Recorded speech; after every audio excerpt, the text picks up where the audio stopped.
The Mediterranean sun blazed mercilessly overhead as Lieutenant Sarah Martinez lay sprawled across her narrow bunk in the cramped quarters of the USS Gibraltar. Her dark hair stuck to her forehead with sweat, and her breathing came in steady, exhausted rhythms. The ship rocked gently beneath her, but nothing could disturb the deep sleep that had claimed her after 72 hours of continuous operations. 3 decks above, Commander Jake Harrison stood in the Tactical Operations Center, his weathered face illuminated by the glow of multiple screens displaying real-time intelligence feeds. The lines around his blue eyes had deepened over the past week, and his usually pristine uniform showed signs of the relentless pressure they were all under. He rubbed his temples, trying to ease the headache that had been building for hours. "Sir, we've got movement," called out Petty Officer Davis from his position at the communications console. "Satellite imagery shows 3 hostile vessels approaching the target zone. ETA 45 minutes. Harrison's jaw tightened. The mission had already been compromised twice, and they were running out of time. The intelligence they'd gathered pointed to a major arms trafficking operation that threatened to destabilize the entire region. If they didn't act now, hundreds of innocent lives could be lost and months of careful planning would be wasted. "Where's Martinez?" Harrison asked, his voice cutting through the low hum of electronic equipment.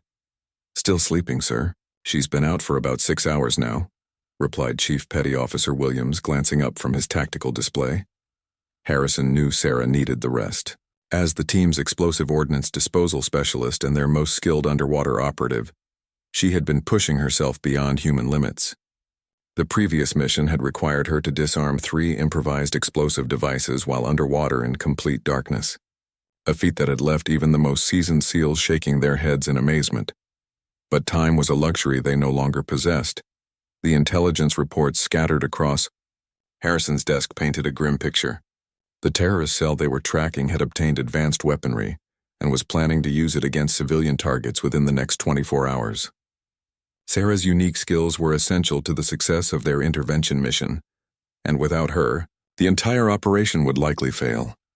Harrison made his way through the ship's narrow corridors, past crew members who stepped aside respectfully. The USS Gibraltar had been their home for the past month, and the crew had witnessed firsthand the dedication and sacrifice of the SEAL team aboard.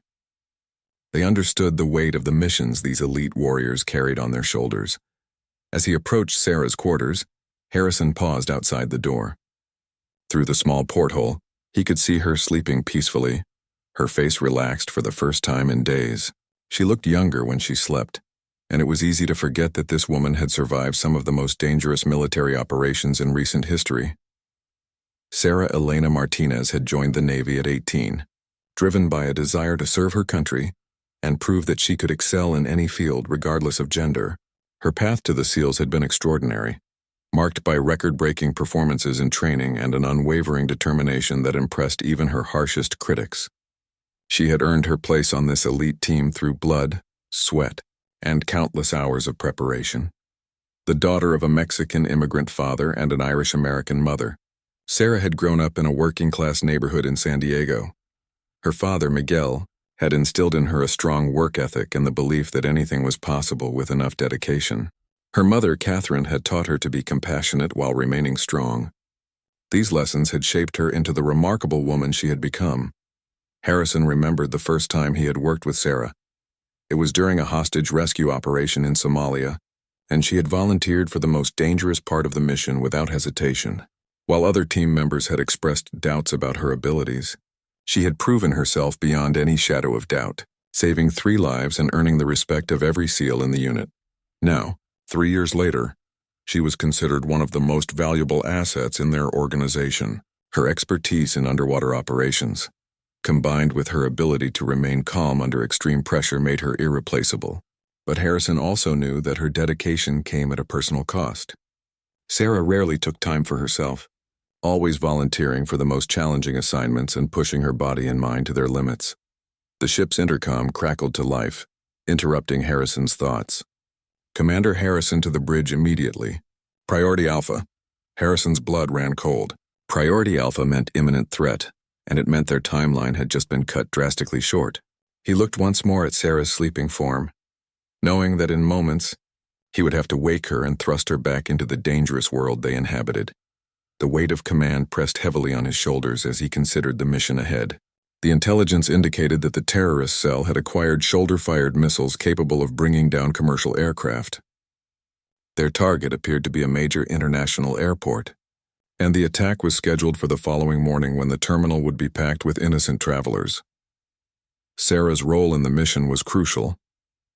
The explosives were reportedly stored in an underwater cache beneath a pier in a heavily fortified harbor.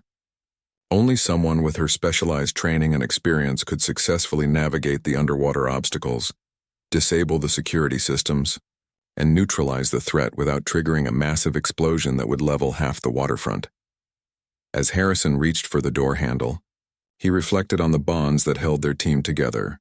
These men and women had chosen a life of service that demanded everything from them. They missed birthdays, holidays, and precious moments with loved ones, all in the name of protecting others. Sarah embodied this spirit of sacrifice more than anyone he had ever known. The mission briefing had revealed that the terrorist leader, known only as the Architect, had been planning this attack for over 2 years. His network had infiltrated multiple organizations and had access to military-grade equipment. Taking him down would require precision, timing, and the kind of expertise that only a team like theirs possessed. Harrison turned the handle and stepped into the dimly lit room. Sarah's breathing remained steady and deep, unaware that in moments she would be called upon once again to risk everything for the safety of others. The commander took a deep breath, knowing that the next few words he spoke would set in motion a chain of events that would test them all to their very limits. Martinez. Harrison's voice was gentle but firm as he placed a hand on Sarah's shoulder. Sarah, wake up. Her eyes snapped open instantly, the trained response of someone who had learned to transition from deep sleep to full alertness in seconds. Sarah sat up, immediately scanning the room for threats before her gaze settled on her commanding officer. The grogginess that might affect a civilian was completely absent from her expression. "What's the situation, sir?" she asked, swinging her legs over the side of the bunk and reaching for her boots. "Priority Alpha. We've got confirmed movement on the target, and our timeline just got accelerated by about 18 hours. Harrison's tone was grave as he handed her a classified folder marked with red stripes. "The Architect is moving faster than we anticipated." Sarah's fingers worked quickly as she laced her boots, her mind already shifting into mission mode. She had developed the ability to compartmentalize her exhaustion and focus entirely on the task at hand, a skill that had saved her life more times than she could count. As she stood and began gathering her gear, Harrison continued the briefing. "Satellite intel shows 3 vessels converging on the target location. We believe they're moving the package tonight instead of tomorrow morning. If they succeed in relocating those missiles, we lose our window of opportunity, and civilians die." The weight of the situation settled over Sarah like a familiar cloak. She had learned early in her career that doubt and hesitation were luxuries that could cost lives. As she strapped on her tactical vest and checked her equipment, her mind began running through the various scenarios they might encounter. "What's our extraction timeline?" she asked, pulling her hair back into a tight ponytail and securing it with a band that contained a small emergency beacon. 4 hours maximum. The local authorities are planning a sweep of the area at dawn, which means we need to be ghosts by then. Harrison watched as Sarah methodically checked each piece of her equipment, noting the practiced efficiency with which she prepared for the mission. The folder contained detailed schematics of the harbor facility, where the weapons were believed to be stored. Sarah studied the underwater approach routes, noting the placement of security sensors and the tidal patterns that would affect her movement through the water.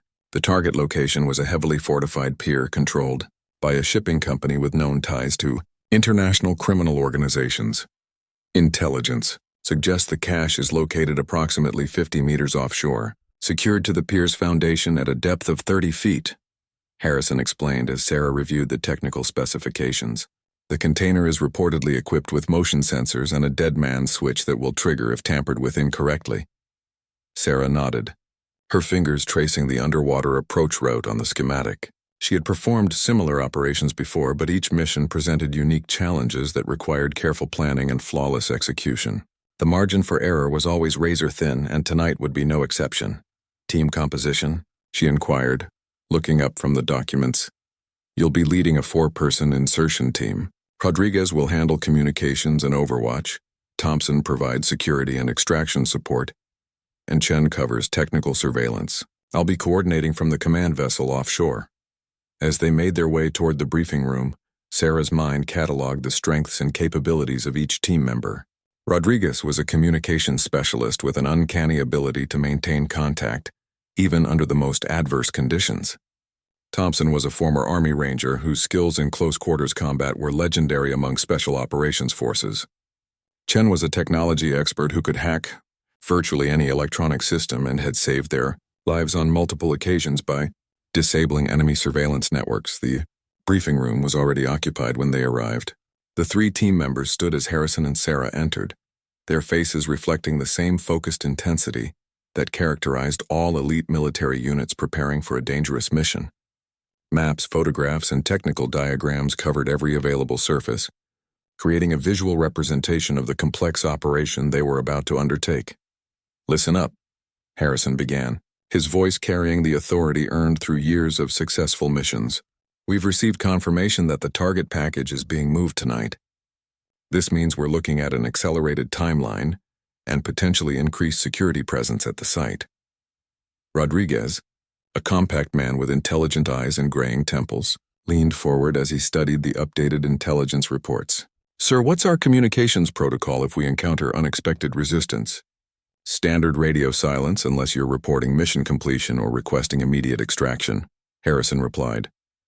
"The enemy has demonstrated sophisticated electronic warfare capabilities, so assume all communications are being monitored." Thompson, whose imposing physical presence contrasted sharply with his soft-spoken demeanor, raised his hand.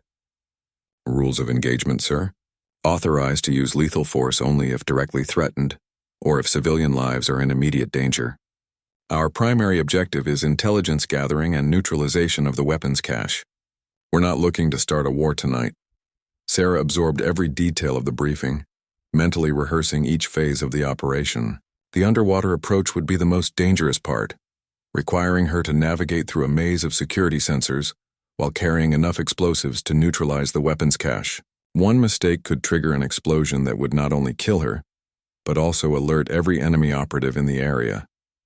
Chen, the youngest member of the team, spoke up with characteristic precision. "Ma'am, I've identified 3 separate electronic security systems protecting the target area.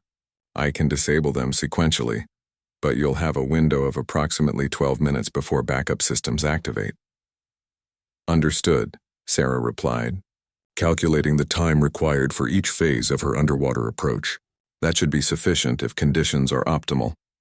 As the briefing continued, Harrison found himself studying Sarah's face, noting the complete absence of fear or hesitation in her expression. He had worked with many outstanding military personnel throughout his career, but Sarah possessed a rare combination of technical skill, physical capability, and mental toughness that set her apart from even the most elite operators. The mission timeline was unforgiving. They would launch from the USS Gibraltar at 2200 hours, with Sarah's underwater infiltration scheduled to begin at 2300 hours. The entire operation needed to be completed by 0200 hours to allow sufficient time for extraction, before the harbor area became active with morning shipping traffic. "Environmental conditions?" Sarah asked, reviewing the meteorological data. "Water temperature is 68 degrees Fahrenheit. Visibility is approximately 15 feet underwater, and current is running east to west at 2 knots, Chen reported, reading from his technical display. "Moon phase is new, which will provide maximum darkness for the surface approach." Sarah nodded, satisfied with the conditions. She had performed successful operations in far worse environments, including Arctic waters where visibility was near zero, and underwater currents threatened to sweep her miles off course. Tonight's conditions were actually favorable compared to some of her previous missions. As the briefing concluded, each team member began their final preparations. Sarah made her way to the equipment bay where her specialized underwater gear awaited. The rebreather system would allow her to remain submerged for up to 6 hours, without producing telltale bubbles that might be detected by enemy surveillance. Her diving suit was equipped with integrated communication systems and emergency flotation devices that could save her life if something went wrong during the mission. The rubber inflatable boat cut silently through the dark Mediterranean waters, its electric motor producing barely a whisper as the team approached their insertion point.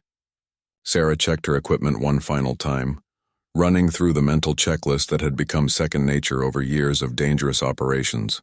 Her rebreather was functioning perfectly. The explosive charges were properly secured, and her underwater navigation system showed a clear route to the target.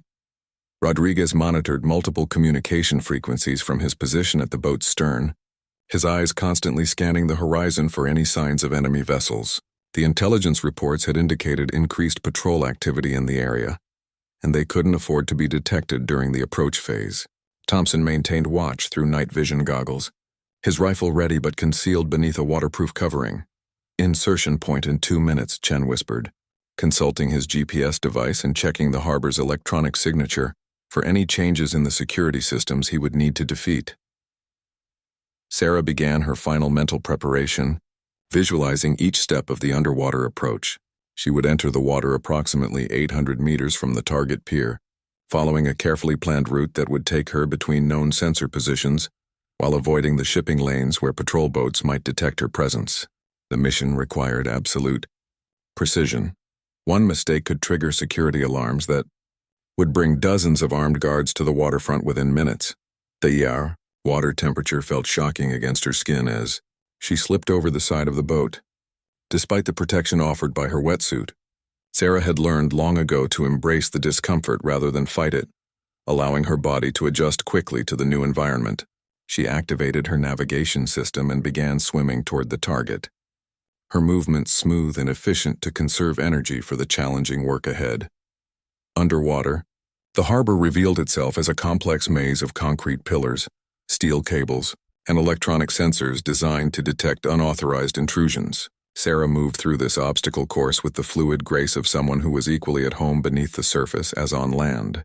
Her specialized training had taught her to read water currents, interpret the subtle changes in light and shadow that might indicate hidden dangers, and navigate by instinct when technology failed.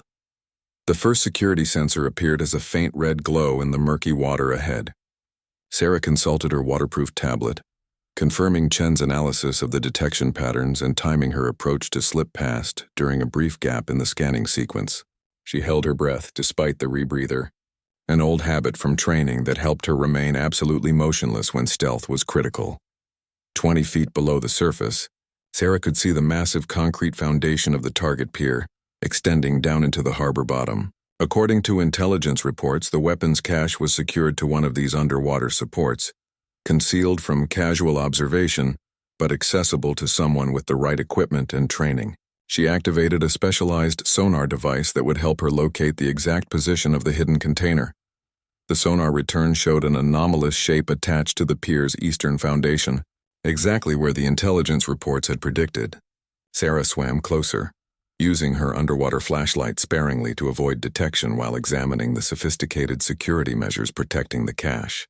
The container was a military-grade waterproof case designed to withstand extreme pressure and environmental conditions. More concerning were the electronic sensors and what appeared to be an explosive device attached to the container's locking mechanism. Sarah's training had prepared her for exactly this scenario. The terrorists had equipped their cache with a deadman switch that would detonate if the container was opened incorrectly or if the electronic sensors detected unauthorized tampering. Disarming the device would require her to identify the correct sequence of steps while working in near total darkness 30 feet underwater with a limited air supply. She began by photographing the entire assembly with a specialized underwater camera, documenting every wire, sensor, and connection point. This information would be crucial if something went wrong, and another team member needed to complete the mission. Sarah had learned from experience that detailed documentation could mean the difference between success and catastrophic failure in operations like this. The explosive device was more sophisticated than she had anticipated.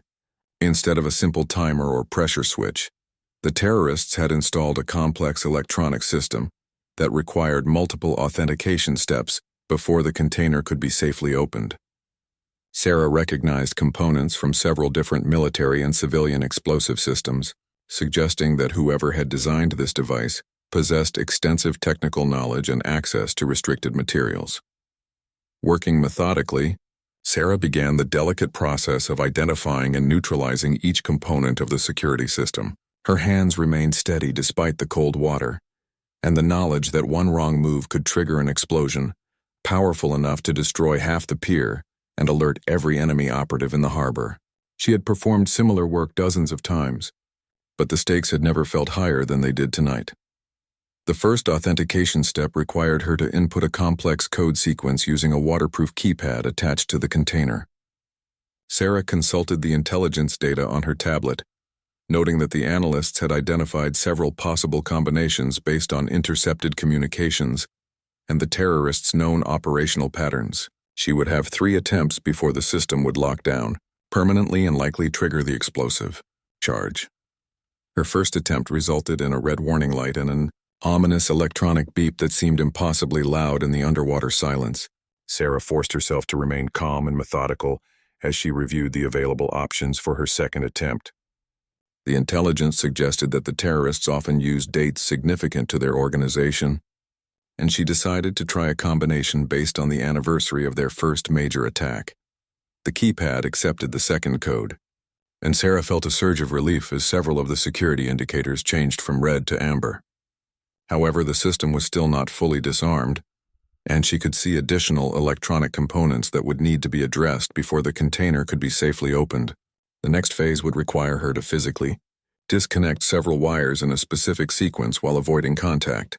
With the explosive charge, Sarah's underwater flashlight revealed a maze of colored wires, connecting various components of the security system.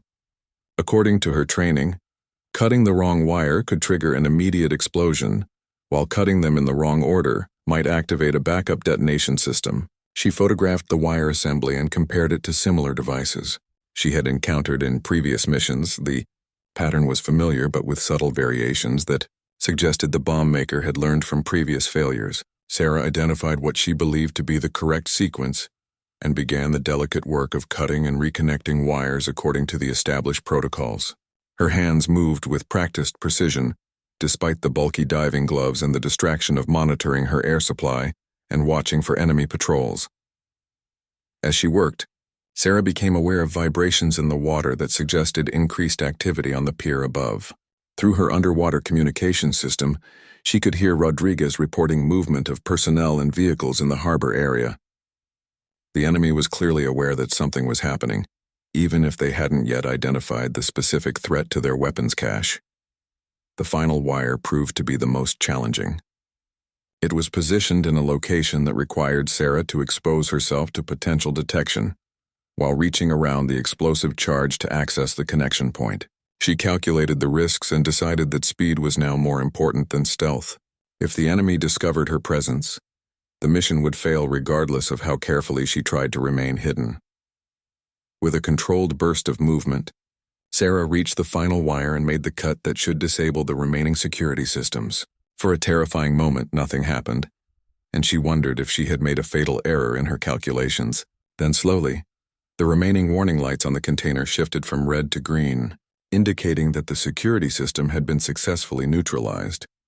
The container was finally accessible, but Sarah knew that the most dangerous part of the mission was still ahead. Sarah's heart pounded as she carefully opened the waterproof container, her underwater flashlight revealing the contents that could have devastated countless innocent lives.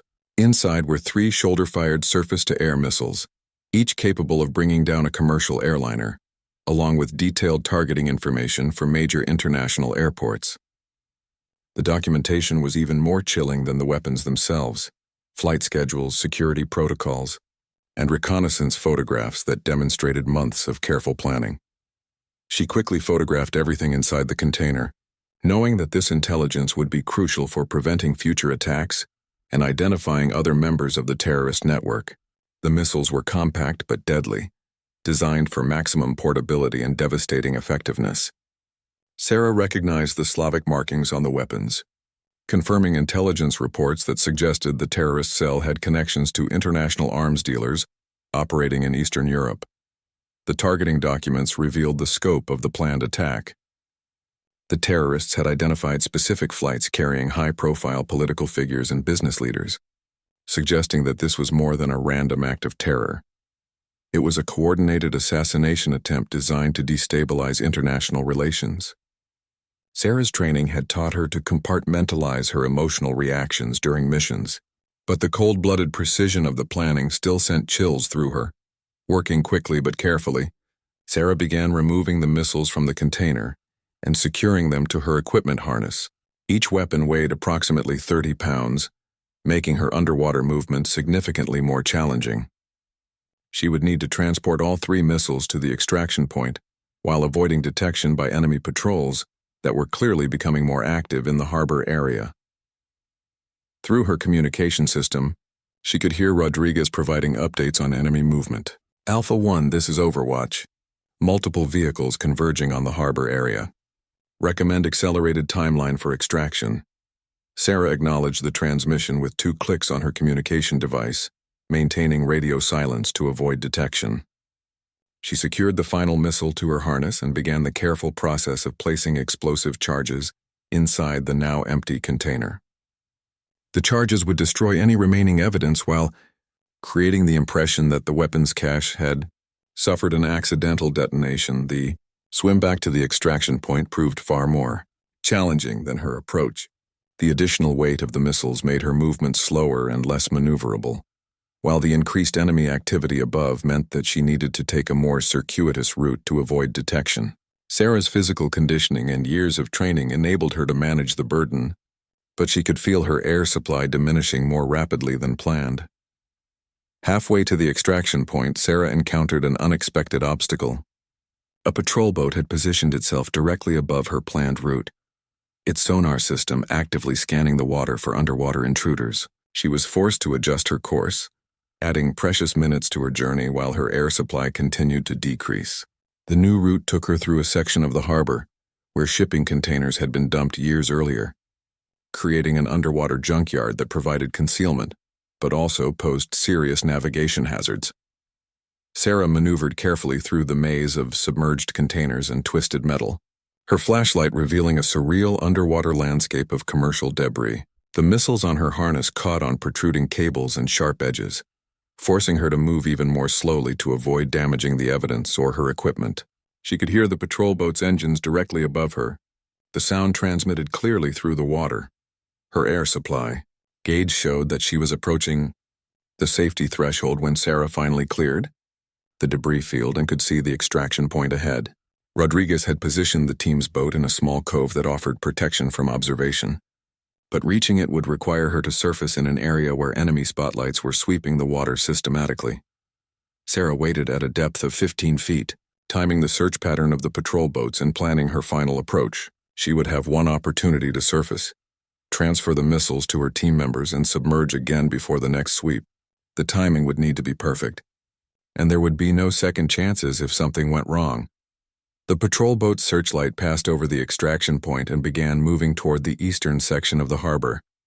Sarah kicked hard toward the surface, breaking through just as Thompson's strong hands reached down to help her into the boat. The transfer of the missiles took less than 30 seconds, but it felt like an eternity as they worked in tense silence, listening for any indication that they had been spotted. Package secured, Thompson whispered as Sarah slipped back into the water to swim to their secondary extraction point 200 meters away. The plan called for her to surface again at a different location, to avoid creating a pattern that enemy observers might detect. Rodriguez had already started the boat's electric motor and was preparing to move to the second pickup point. As Sarah swam underwater toward the alternate extraction site, she heard the distinctive sound of her explosive charges detonating at the pier. The underwater shockwave reached her seconds before the sound, and she could see the glow of the explosion reflecting off the harbor bottom. The charges had functioned perfectly, destroying any remaining evidence of the weapons cache while creating a diversion that would draw enemy attention away from their extraction. The explosion had an immediate effect on enemy activity. Through the water, Sarah could hear the engines of multiple patrol boats converging on the pier area, their crews no doubt believing that they were responding to an accidental detonation or equipment malfunction. The diversion bought precious time for her team to escape the harbor area before the enemy could organize a systematic search. Sarah surfaced at the secondary extraction point to find her team waiting, with the boat positioned for immediate departure. Chen was already analyzing the intelligence materials they had recovered, while Rodriguez monitored enemy communications to track their response to the explosion. Thompson helped Sarah aboard and immediately began checking her condition after the physically demanding underwater operation. Status report. Sarah gasped as she removed her diving gear and accepted a thermal blanket from Thompson. All missiles secured, intelligence photographed and uploaded to headquarters, and enemy responses focused on the explosion site. Rodriguez reported efficiently, "We have a clear route to the primary extraction vessel." As their boat moved silently through the dark waters toward the USS Gibraltar, Sarah allowed herself a moment to reflect on the mission's success. They had prevented a terrorist attack that could have killed hundreds of innocent people, while gathering intelligence that would help authorities track down other members of the network. But she also knew that this victory was temporary. There would always be other threats, other missions, and other nights like this one. Chen looked up from his analysis of the recovered documents. "Ma'am, this intelligence indicates that the attack we just prevented was part of a larger operation involving multiple terrorist cells across 3 continents. The targeting information suggests coordinated strikes planned for next week."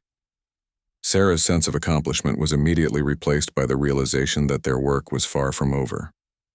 The missiles they had recovered represented only one component of a much larger threat that would require continued vigilance and courage to defeat. She began mentally preparing for the next phase of operations, knowing that her team would likely be called upon again within hours.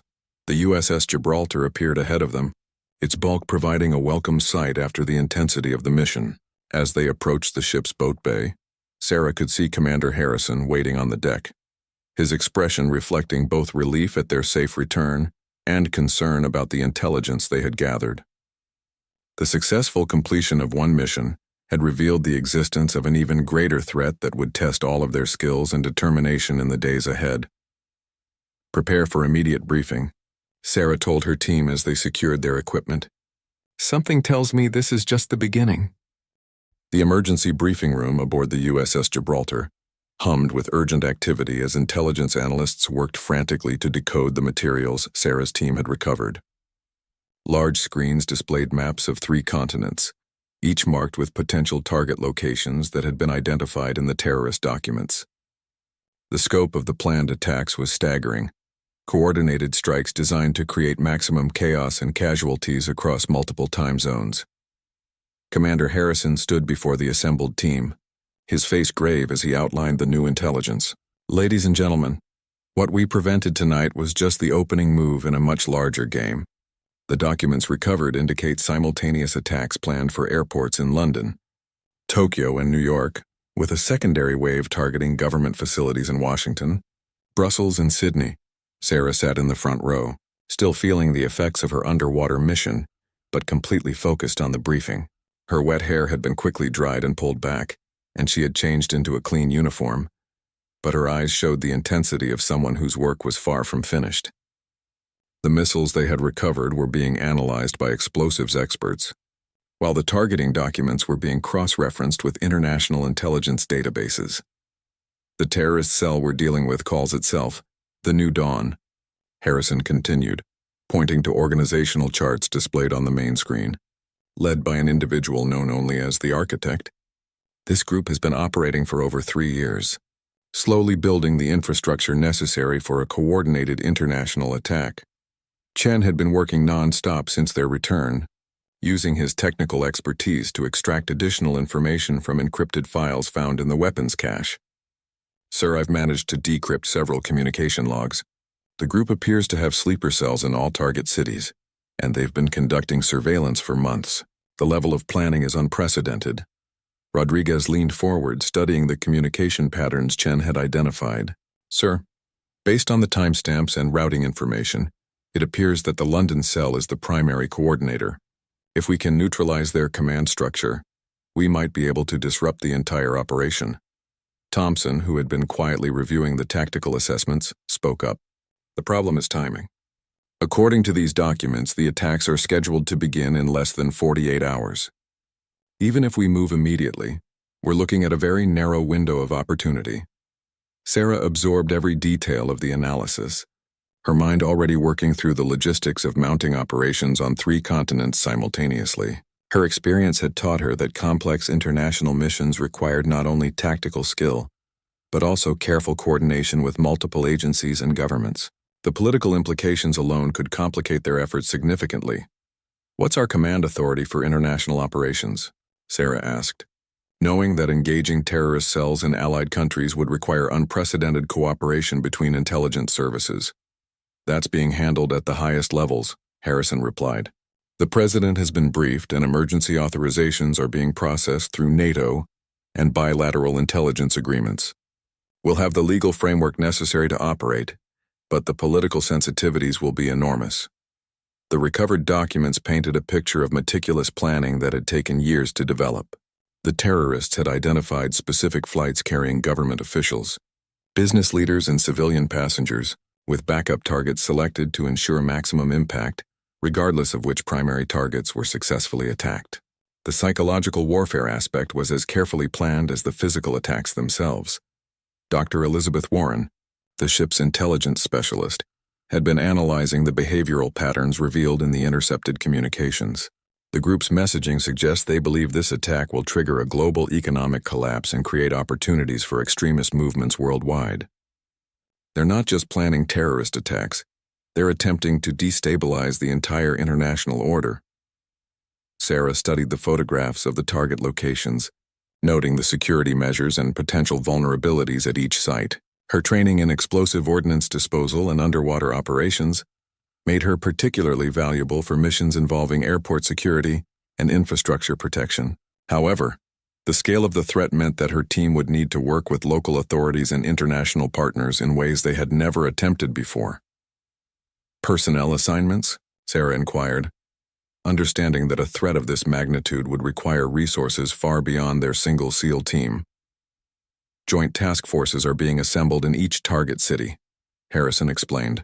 "You'll be leading the London operation, working with SAS and MI6. Rodriguez will coordinate communications between all three teams. Thompson will handle the New York operation with FBI and Delta Force support. And Chen will manage technical intelligence from our mobile command center." The timeline was brutally compressed. Commercial flights to London would get Sarah's advance team to the city within 12 hours, but they would need to immediately begin operations without the usual preparation time that complex missions required. The London cell appeared to be the most sophisticated of the three groups, with access to advanced weapons and detailed intelligence about airport security procedures. Sarah's team would need to accomplish multiple objectives simultaneously: locate and neutralize the terrorist cell, prevent the planned attack on Heathrow Airport, and gather intelligence that could help the other teams stop attacks in Tokyo and New York. The margin for error was essentially zero, and failure would result in catastrophic loss of life. "Local support structure?" Sarah asked, knowing that operating in a foreign country would require assistance from indigenous intelligence services. "MI6 has assigned a liaison team led by Agent Michael Hartwell," Harrison replied. "He's worked with special operations units before and has extensive knowledge of the London terrorist networks. The SAS team will be led by Captain James Morrison, who has experience with similar counter-terrorism operations." As the briefing continued, Sarah found herself studying the psychological profiles of the terrorist leaders that intelligence agencies had compiled. The architect appeared to be a highly educated individual, with advanced technical knowledge and connections to international criminal organizations. His ability to recruit and coordinate operatives across multiple continents suggested sophisticated organizational skills and significant financial resources. The London cell leader was identified as a former military officer who had been discharged for extremist activities and had subsequently disappeared from official surveillance. His military background meant that the cell would likely be well-trained and disciplined, making them more dangerous than typical terrorist groups but also potentially more predictable in their operational patterns. "Equipment and logistics?" Thompson inquired, understanding that rapid deployment to multiple cities would strain their supply chains. "Priority shipping has been arranged for specialized equipment," Harrison replied. "You'll have access to the same gear you used tonight, plus additional items specific to urban counterterrorism operations. Local authorities will provide backup weapons and surveillance equipment, but our primary gear will be transported via diplomatic channels." The recovered intelligence revealed that the terrorists had conducted extensive reconnaissance of their targets, including detailed floor plans of airport terminals, shift schedules for security personnel, and even personal information about key officials. This level of preparation suggested that they had infiltrated multiple organizations and had been gathering intelligence for an extended period. Sarah reviewed the attack timeline that Chen had reconstructed from the encrypted files. The London attack was scheduled to begin at 800 hours local time, during the morning rush when Heathrow Airport would be packed with business travelers and tourists. The terrorists planned to use the shoulder-fired missiles to target aircraft during takeoff, when they would be most vulnerable, and the resulting explosions would cause maximum psychological impact. Civilian evacuation protocols? Sarah asked, knowing that preventing panic among airport passengers would be crucial to the success of their mission. That's where it gets complicated, Harrison admitted. A full evacuation would alert the terrorists and likely cause them to accelerate their timeline or switch to backup targets. We need to neutralize the threat without creating a security incident that could trigger the very attack we're trying to prevent. The challenge was immense. Sarah's team would need to identify and locate the terrorist cell, neutralize their weapons capability, and capture or eliminate the operatives without alerting the broader network that their plans had been discovered. Any indication that one cell had been compromised could trigger immediate attacks by the other. Groups Dr. Warren had identified patterns in the communication logs that suggested the terrorist cells were operating with significant autonomy, but were also required to check in with their central command at specific intervals. If we can intercept and replicate these check-in communications, we might be able to prevent the other cells from realizing that the London operation has been compromised. Chen nodded enthusiastically. I can work with the technical teams to create false confirmations that would maintain the illusion that everything is proceeding according to plan. But we'll need to capture their communication equipment intact to make it convincing. The operational complexity was staggering. Sarah would need to lead a precision assault that would neutralize armed terrorists in an urban environment while preserving evidence and maintaining communication security. Her team would be working with foreign intelligence services they had never met, using local support personnel whose capabilities were unknown, and operating under political constraints that could change without warning. Timeline for deployment? Sarah asked, already mentally preparing herself for what would likely be the most challenging mission of her career. Transport leaves in 2 hours, Harrison replied. You'll arrive in London with barely 6 hours before the scheduled attack time. It's not ideal, but it's the best we can do given the circumstances. As the briefing concluded, Sarah gathered her team for a final equipment check and mission planning session. The recovered intelligence had provided them with crucial information about the terrorist threat, but it had also revealed the enormous scope of the challenge they faced. Success would require not only tactical skill and courage, but also flawless coordination between multiple international agencies. Rodriguez was already establishing communication protocols with the joint task forces being assembled in Tokyo and New York. The ability to share real-time intelligence between the three operations would be critical to preventing the terrorist from adapting their plans as each cell was discovered and neutralized. Thompson reviewed urban assault procedures, noting the significant differences between their previous missions in hostile foreign territories and the upcoming operation in an allied nation with strict rules of engagement. The need to minimize civilian casualties and property damage would constrain their tactical options significantly. Chen gathered his technical equipment, focusing on devices that would allow him to infiltrate and manipulate the terrorist communication networks. His ability to maintain the illusion that the London cell was still operational could determine whether the other attacks proceeded as planned or were prevented through coordinated international action. Sarah checked her personal equipment one final time, ensuring that everything was properly secured and functioning correctly. The mission ahead would test every skill she had developed over years of training and combat experience. More importantly, it would determine whether hundreds of innocent lives could be saved through the coordinated efforts of elite military units operating across 3 continents. As she prepared to leave the USS Gibraltar and begin the journey to London, Sarah reflected on the responsibility that rested on her shoulders. The success or failure of the entire operation might depend on decisions she would need to make in the next few hours. The weight of that responsibility was both terrifying and motivating, driving her to perform at the highest level of her capabilities. The helicopter that would transport them to the military transport aircraft was already warming up on the ship's flight deck. Sarah gathered her gear and prepared to embark on what would either be the most successful counterterrorism operation in modern history or a catastrophic failure that would be remembered for decades. Either way, she was ready to give everything she had to protect innocent lives and defend the values she had sworn to uphold. The grey London morning was deceptively calm as Sarah's tactical team took positions around the abandoned warehouse in East London where intelligence indicated the terrorist cell was conducting final preparations for their attack.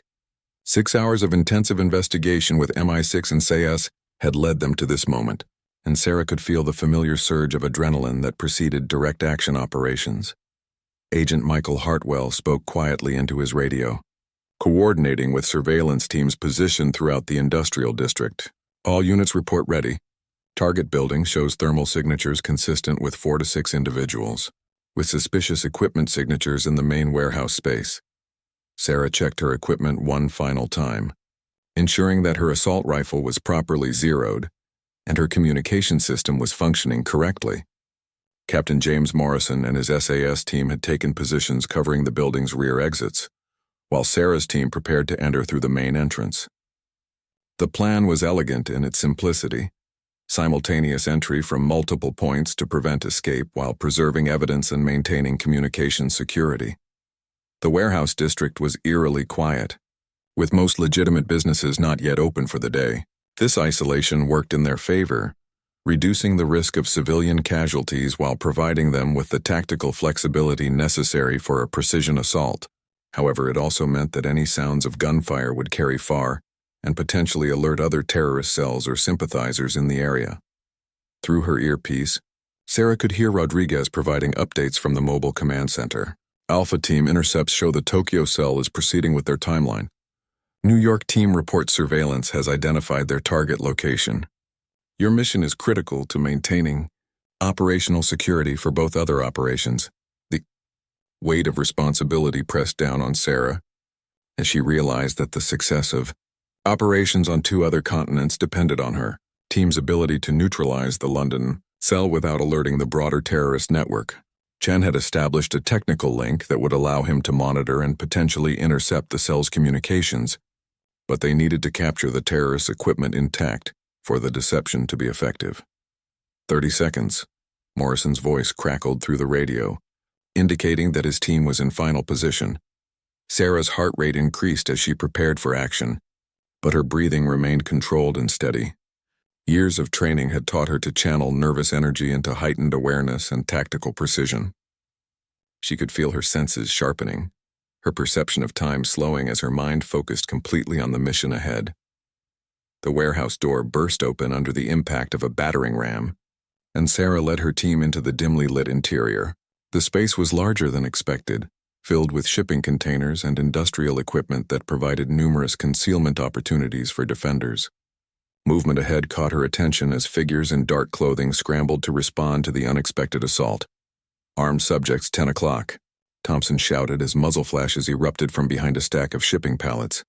Sarah dropped to a combat crouch and returned fire with controlled bursts, her rifle shots precise and deadly. The first terrorist fell immediately, but 2 others had taken cover behind heavy machinery and were maintaining disciplined fire that forced the assault team to seek protection behind concrete pillars. The SAS team's entry through the rear of the building created immediate confusion among the defenders, dividing their attention and allowing Sarah's team to advance. Morrison's voice echoed through the warehouse as he called for the terrorists to surrender, knowing that capturing them alive would provide invaluable intelligence about the broader network. "We need at least 1 alive for interrogation," Sarah called out, noting the sophisticated communication equipment visible near what appeared to be the terrorists' command post. The firefight was brief, but intense. The terrorists were well-trained and disciplined, but they were outnumbered and outmaneuvered by 2 elite military units working in perfect coordination. Within 3 minutes, 3 terrorists were dead and 1 was wounded but alive. Writhing on the warehouse floor while calling out in Arabic for medical assistance, Sarah immediately moved to secure the wounded terrorist, while Thompson and Morrison cleared the rest of the building. The injured man was conscious but bleeding heavily from a shoulder wound that would require immediate medical attention. More importantly, he was clearly a significant figure in the terrorist organization, based on the deference shown by his now-dead companions. "Chen, get over here," Sarah called out as she examined the communication equipment the terrorists had been using. The technical setup was more sophisticated than expected, with multiple satellite communication systems, encrypted computers, and what appeared to be real-time surveillance feeds from Heathrow Airport. Chen immediately began downloading files and accessing communication logs while Sarah provided first aid to the wounded terrorist. "Ma'am, this is incredible," Chen said excitedly as he worked at one of the computers. "They have complete architectural plans for all 3 target airports, security shift schedules, and what looks like real-time feeds from surveillance cameras. Someone on the inside has been helping them." The discovery of insider assistance was both alarming and valuable. It explained how the terrorists had obtained such detailed intelligence about airport security measures, but it also meant that there were additional threats that needed to be identified and neutralized. Sarah knew that this information would need to be shared immediately with the teams in Tokyo, and New York. Agent Hartwell coordinated with medical personnel to evacuate the wounded terrorist, while ensuring that all evidence was properly collected and documented. The warehouse contained enough weapons and explosives to carry out multiple attacks, confirming that the threat had been real and imminent. More importantly, they had captured the terrorist communication systems intact, giving Chen the ability to maintain contact with the other cells. "Rodriguez, are you getting this data feed?" Sarah asked as Chen uploaded the captured intelligence to their mobile command center. "Affirmative, Alpha Team. This intelligence is already being shared with Tokyo and New York teams.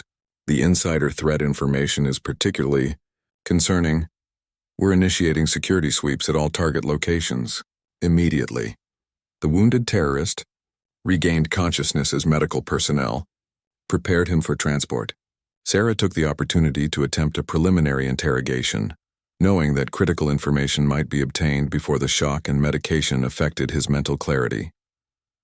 "Where is the architect?" she asked in Arabic, hoping to catch him off guard. The terrorist's eyes widened with surprise and fear, but he remained silent. However, his reaction confirmed that the architect was indeed the central figure in the terrorist network, and that capturing or killing him would be crucial to preventing future attacks.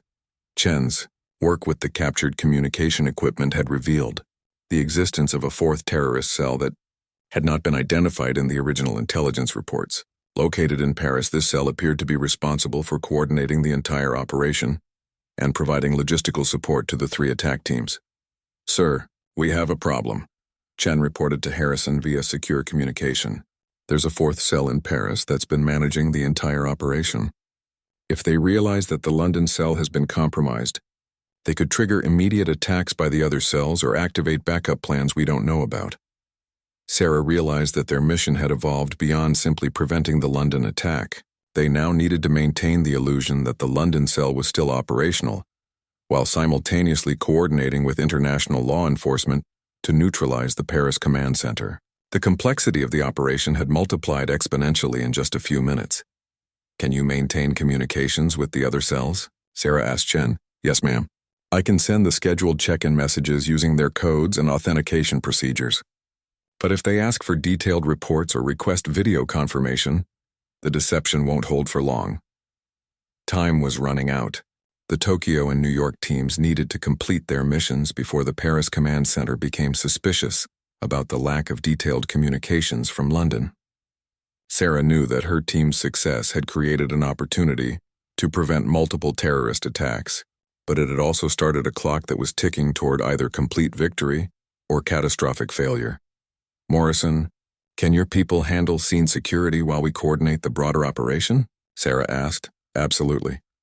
We'll maintain the perimeter and ensure that no word of this operation reaches the outside world until all cells have been neutralized." As Sarah prepared to transition from tactical operations to strategic coordination, she reflected on how a mission that had begun with her sleeping in her bunk had evolved into one of the most complex counter-terrorism operations in modern history. The success they had achieved in London was only meaningful if could be leveraged to prevent attacks in 3 other cities and ultimately destroy the entire terrorist network. The next few hours would determine whether her team's courage and skill could save hundreds of innocent lives and prevent a coordinated attack that could have changed course of international relations.